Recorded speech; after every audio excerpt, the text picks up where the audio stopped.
Yep, that's definitely 9 inches of snow. Few? Sound it out. Fuselage? Fuselage! Like I work for NASA. How's it going, guys? It's your boy EricTheCarGuy. Welcome back to the channel. If you guys are new to the channel, do me a favor, hit that subscribe button for me, and let's get started. So we're caught in the middle of a snowstorm. You take a look, the whole street, everything is white. My 2 cars out here are suffering, while these 2 cars are chillaxing inside here. I was thinking of leaving the garage door open just for better lighting, but I'm gonna close it because snow is getting into my garage, which of course is gonna make everything wet and disgusting. So we're just gonna go ahead and close the garage. This was literally like 2 minutes and a bunch of snow already came in. We got like crazy winds of like 60 miles an hour, and we're expecting to get about 16 inches of snow. All right, guys, today we're doing a lot of things in the garage. We're doing a lot of like maintenance and tune-ups. First of all, we need an oil change for the Jeep because the oil is really bad. Second, this is my customer's car right here. She needs a couple of things done to it. Basically, there's a simple repair, and then there's a more complicated maintenance, a tune-up I need to do. Basically, let me show you what's happening. By the way, this is a 2003 Honda Element. Honestly, these cars are pretty nice. Basically, we need to change out this strut right here. She said that every time she hits a bump, it rattles and squeaks a lot. And I took it for a test drive, and it's definitely doing that. Let me just show you what happens when you hit a bump.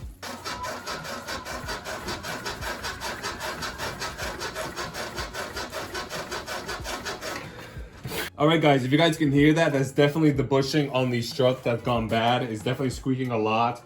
I took a look at the strut. The strut itself looks nice. There's no leaks or anything, but there is a lot of rust on the pressure plate. So of course, that can basically damage the bushing. The bushing right now is squeaking. It's not a serious issue, but she just can't tolerate the squeak anymore, so we're gonna replace it.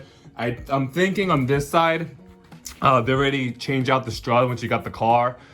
Because this side, there's no rust whatsoever on the strut itself, and it looks kind of newer than this one. So I'm thinking they replaced that one at one point, and they never replaced this side. Once again, the side is like, it has a lot of rust forming already, and this one is still nice and black. So I'm thinking they replaced that one, but not this one. So today, she told me just to replace this one. Normally you have to replace them in pairs, but the dealership already effed that up. So I'm just gonna replace this one for now. And second thing is the car needs an oil change. All right, and then the third thing is, it's gonna take me some time, but it's super simple. It's nothing crazy. I need to adjust the valve gap on this 2.4 Honda engine. Basically, there's a loud ticking noise coming from the engine when you start it up. It kind of smooths out when it's warm, but I think the car has 160,000 miles, so it's time to adjust the valve gap before we get a check engine light or a misfire. So I'm gonna show you how to do that. Now, there's a YouTuber who did a great how-to video on how to do this job. I'm gonna put a link in the description below in case you guys want to check that out, because honestly, he deserves the credit. It's EricTheCarGuy, his channel. He basically did a nice detailed basically video on how to do this job. All right, guys, that being said, let's get started. Right now, the garage is like 20 degrees, so it's really frozen. I'm gonna see if I can survive this. All right, let's get to it.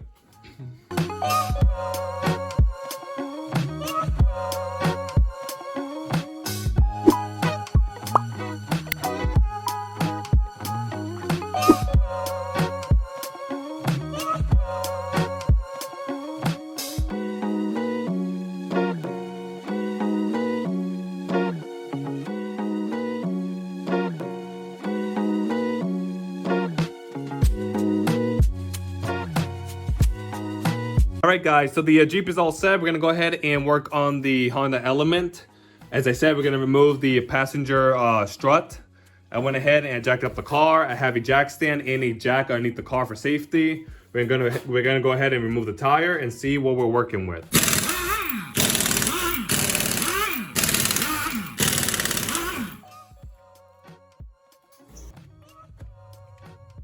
Alright.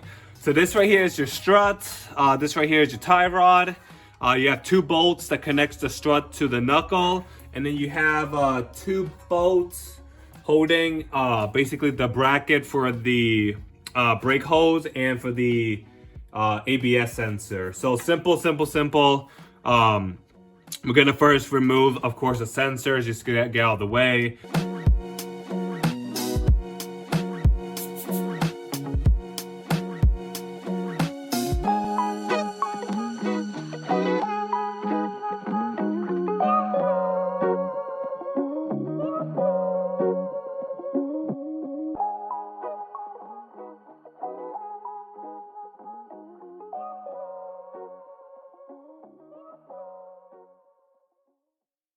Alright guys, so I got the 2 little bolts out in case you guys are wondering. The one for the brake hose is a 12mm, which is this one right here.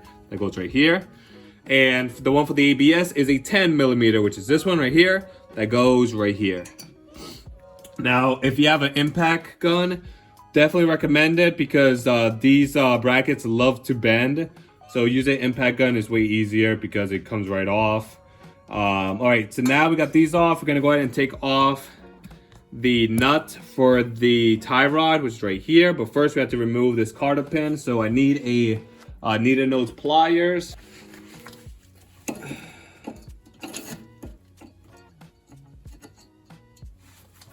There we go.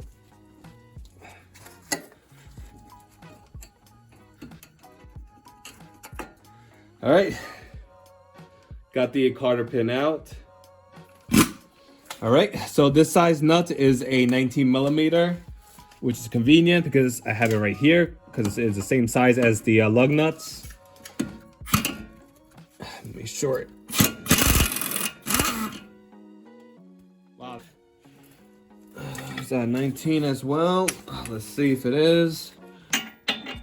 Ah, beautiful. 19, love it. It's gonna give it a little tug.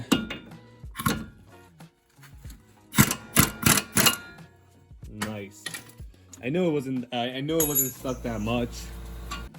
All right, checking for some play on the tie rod. So far, it's still pretty good. There's no in or out play. The ball joint still feels tacky and like thick. Like it's not so easy to move it side to side. So we still have a good tie rod. I'm not gonna mess around with it. You always want to check this because if you go for an alignment and they discover a lot of play, they're gonna push you saying, oh, we need to replace the tie rod and oh, the inner or outer tie rod because it has a lot of excessive play and all this. So definitely check it because if you don't feel any play and the tie rod seems to be good, and they start saying that shit to you, you know they're lying and you can call them out on it. All right, so you got 22 on this side, you got 22 on this side, 19 on this side for both sides. So here. All right, so I'm gonna use a breaker bar and my impact just to get these out. Nice. Perfect.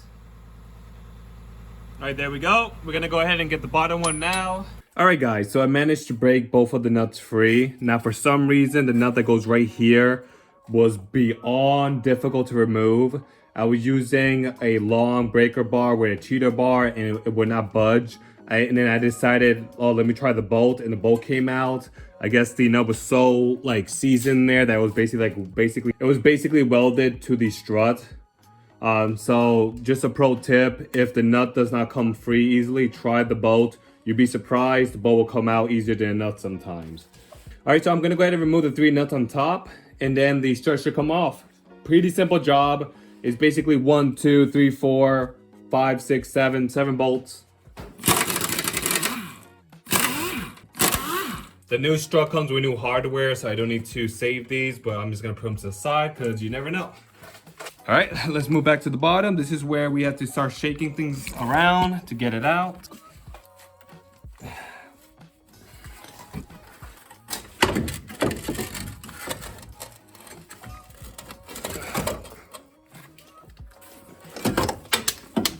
Careful.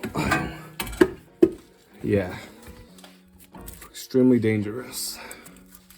Right here. Looks like the coil spring snapped. Good thing it only snapped when it was on the car, not on my face when I took it off. It looks like, yeah, the rust just ate away. All right, so we're gonna throw this into the scrap for the scrap yard, and we're gonna go ahead and install the new one, which I have somewhere here. All right, and this is the new strut. New, and the whole assembly is brand new. Now this one's under a lot of pressure, so always keep these two sides away from your face and away from your body parts in case this thing ever fails. Always want to check that the nut is fully in and it's not like at the tip of the threads, because that's obviously indicating that it's about to snap. This honestly is a ticking time bomb if you throw it or if you do something crazy with it.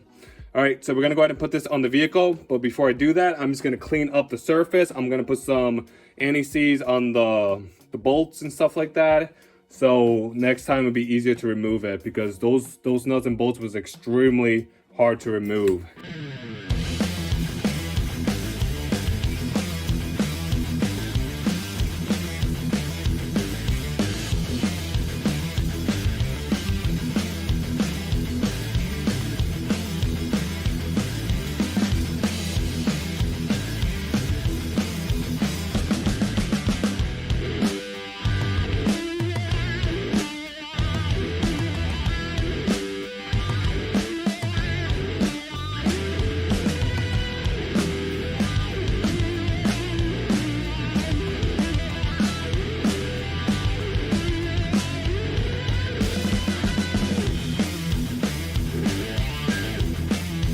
All right, so now we're gonna go ahead and we're gonna torque down everything.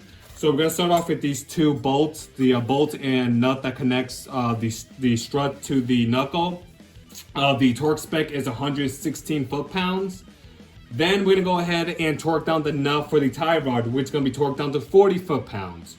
Once we got all this torqued down, we're gonna go ahead and put the tire back on. We're gonna bolt it down and we're gonna lower the carb so that the weight of the vehicle is on the suspension. And then we're gonna go ahead and torque down the 3 nuts on top. Now those nuts are gonna be torqued down to 33 foot-pounds.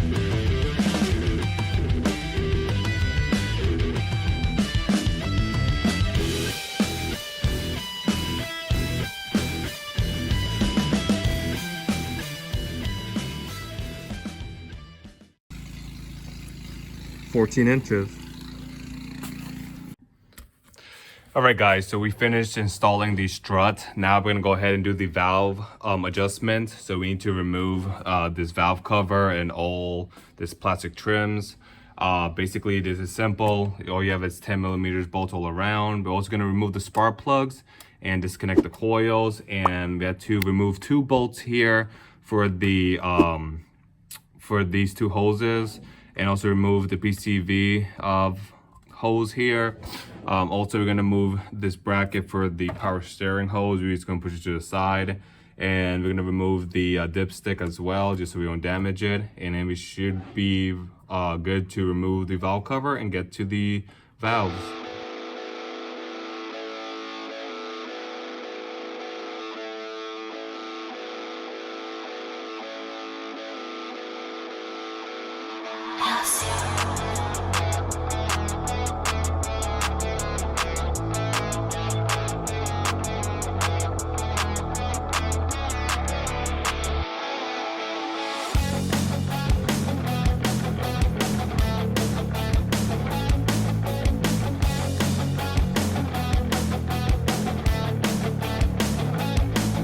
All right, guys, so I got the valve cover off. All right, you can take a look at it. It's right here. Honestly, all the seals are nasty. These seals right here, there's some of them that cracked. Same thing with these, the spark plug seals. Like this one's completely gone. You see this one, they're all cracked. Same thing with the valve cover gasket. Same thing is cracked. Where is it? Right here. I don't think my camera can pick it up. Right there, it's cracked. So I have a new kit that comes with all the gaskets, all the seals. I'm gonna replace everything. If you guys are gonna tackle this job, pay attention, because some of the little plastic seals can fall into the engine and you want to take it out, because I have to take out these 3 right here. Basically, these are the pieces for these O-rings right here. So pay attention when you take off the valve cover. Make sure none of this little nasty plastic falls inside the engine. Overall, the engine looks nice. It looks pretty clean. Everything from the cam lobes to the lifters, everything looks perfectly in good condition. The only one I am kind of having issues with is this one right here. It's a little scarf. There's a little mark right here, but it's nice and smooth though. I honestly can't tell the difference, so I'm just gonna let it be. Overall, nice and clean. All right, guys, so with the valve cover off, I'm gonna go ahead and do the valve adjustment. Now, these are my two filler gauge I need. This is a 0.008 inch filler gauge for the intake, and this is a 0.012 inch filler gauge for the exhaust side. Now, as I mentioned, if you guys want a full depth tutorial on how to do this, check my link in the description below for the EricTheCarGuy channel. He made a perfect in-depth how-to video on that. And also, we're gonna use this specialty tool, which you don't need to. All it is a 10 millimeter socket with a screwdriver. All right, guys, so I'm just gonna show you what I'm doing. So basically right here, we have the first cylinder on top dead center. So these cam lobes are basically facing up and the base circle is underneath here. So that means we should have a gap right here. So basically what I'm gonna do, I'm gonna get my feeler gauge. I'm just gonna stick it in. And all we doing is trying to feel for a slight, a slight drag. Right now, this one feels a bit too tight. So I'm gonna loosen this up a little bit and just give it a little turn. It has to be really little. So when you're doing this, you wanna give it a little turn, like really, really little, because that little turn will make a big difference. So this one feels a little too tight. Yeah, definitely a bit too tight. It feels like it's probably like squeezing the filler gauge down a little bit, making a little groove. All right, so so the way to adjust it, basically we're gonna use this specialty tool. We're gonna go ahead and turn the socket to open it up. And with a screwdriver, we're gonna place it onto this, this screw right here. And we're just gonna either turn it left to loosen it or right to tighten it. And then we're gonna tighten the nut again. And then we're gonna move our filler gauge to see if there's a slight drag. We just want a slight drag. And basically that's all, that's basically the whole job. You're gonna do it to each lifter all the way down. And then once you're done that, you're gonna go over to the exhaust and do the same thing. But just keep in mind that you need to make sure that the cams are facing up and that you're always taking the reading at the base circle.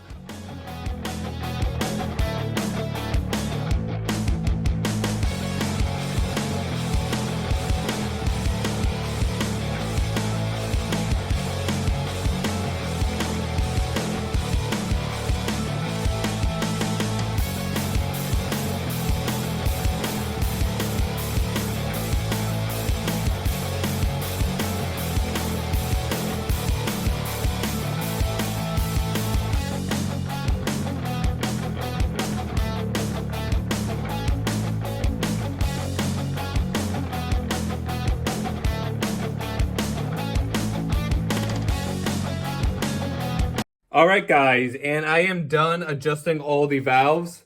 I made sure that all the valves gap was within specs.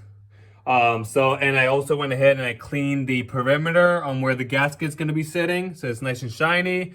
I triple checked to make sure no debris of any sort got inside the oil or in the engine. Same thing on the sides.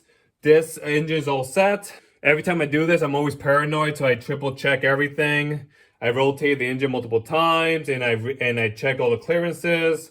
Honestly, this is basically from experience and practice. That's the only way you're gonna get it right. It's better to have the clearance gap a little more open than it is to have it a little more tight. So it's all set here. Hopefully the ticking noise goes away once I put everything back together. Now on to the other issue. The other issue is popping out these old seals. They're really brittle and cracked. So that's what I'm doing right now. Sorry for the, sorry for not keeping you updated as much. I get into the work and I totally forget to film anything. Basically, I'm just using this trim puller as a mini pry bar. I'm just putting it here and then carefully lifting up the seal. I'm doing all four. The perimeter gasket came out perfectly fine because it just sits in this track. Once I get these seals out, I'm going to go ahead and just clean this up. A lot of these paint is peeling off, so I'm just going to give it a good wipe down, and we should be good to put everything back together. I also took a look at the spark plugs when I had a chance to see if I need to order some new spark plugs. So far, the spark plugs are pretty good. I mean, they're a bit dirty. Let me see if I can focus. I also checked the spark plugs. Spark plugs are a bit dirty, but they're fine. It looks like I can still use them. I'm just gonna wipe them down with some alcohol and put them back. And I think these are the original ones, or maybe they replace it, but they use the one that the factory recommends, which is nice.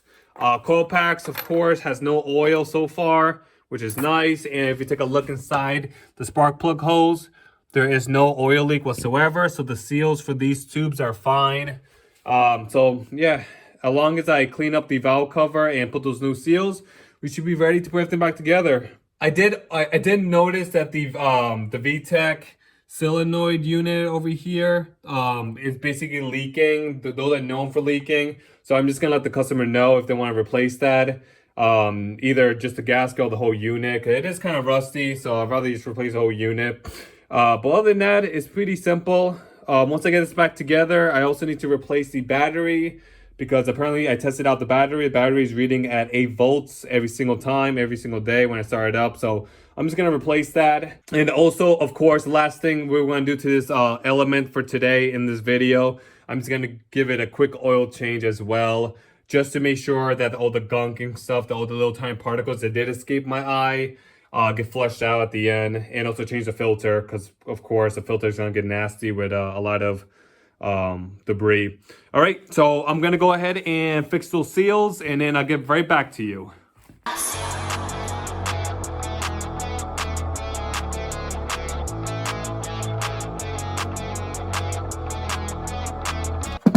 All right, guys, and we are back. I went ahead and cleaned the whole cover. It's super clean. Both sides. I removed any grime, any oils, nice and clean. Now I'm gonna go ahead and lubricate the new O-rings, or the new seals, which are right here. Gonna lubricate it and clean oil, and then I'm gonna go ahead and press them in, and then we can go from there.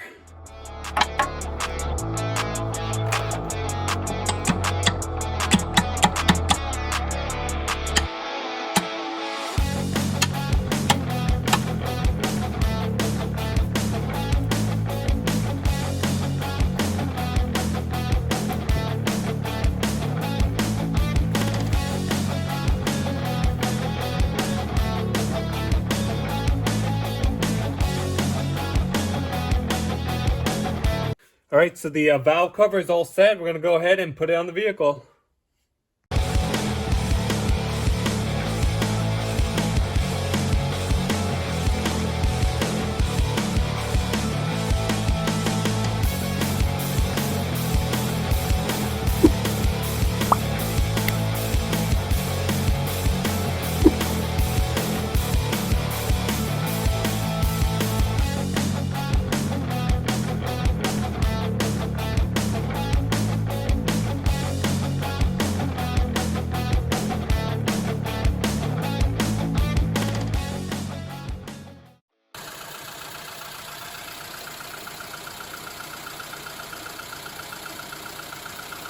All right, guys, as you heard, the engine is definitely pretty loud. You can definitely hear a lot of ticking noise still coming from this engine.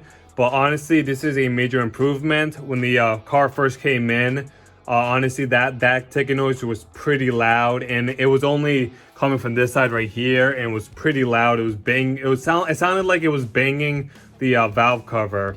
But now it sounds better. Honestly, it's not perfect. These engines are pretty loud, especially when they get high mileage. But it's fine. I know these engines can last 100,000 miles with that ticking noise. The adjustment I did is the best I can do. We're not gonna mess around with it. We're basically gonna run the engine until it dies. I'm gonna go ahead and do a oil change. As I mentioned, the engine is pretty warm now. So I'm just gonna do an oil change, and then I'm gonna go ahead and change its battery. All right, guys, in case you're wondering, this is a 17mm, and you don't need to lift up the vehicle.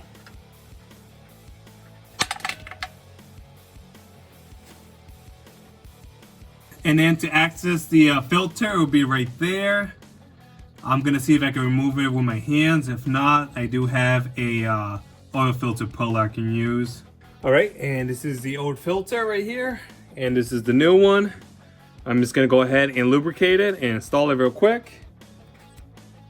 All right guys, the new filter is installed. And I'm gonna reuse the drain plug. This one's still in good condition. The crush washer is still one shape and the rubber seal is still good.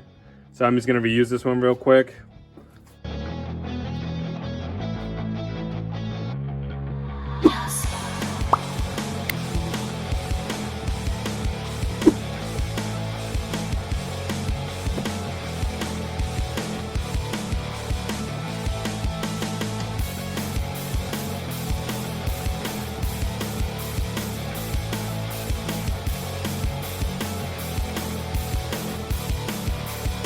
Alright guys, so I'm going to end the video here. The element is all set. It's ready to roll out of here.